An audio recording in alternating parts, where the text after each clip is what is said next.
And so we come to the last track on my playlist.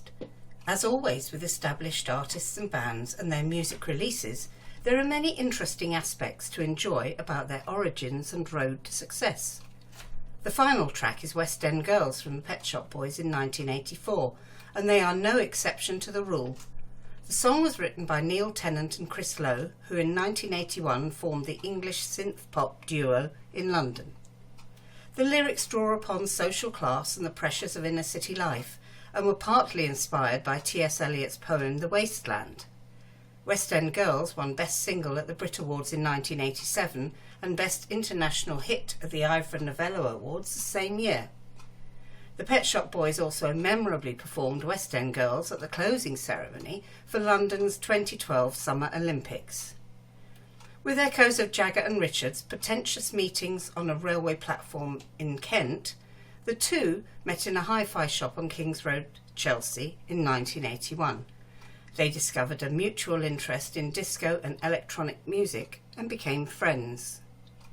Sometimes a band's name and its origin can be rather obscure, obtuse or mysterious.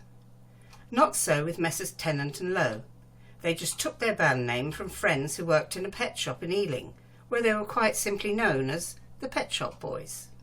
In 1983, Tennant, an assistant editor at Smash Hits, flew to New York for an interview with Sting.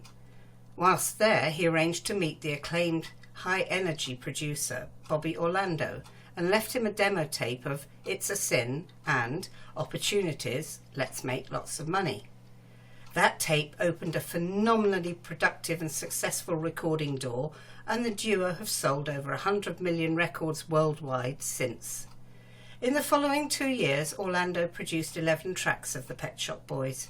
This included the release of West End Girls for the US market, and it quickly became a club hit in Los Angeles and San Francisco. The song was released in the UK a year later and reached the #1 spot in January 1986. 35 years later, the boys are still working, touring and releasing new material. In this time, they have travelled musically at speed in many directions.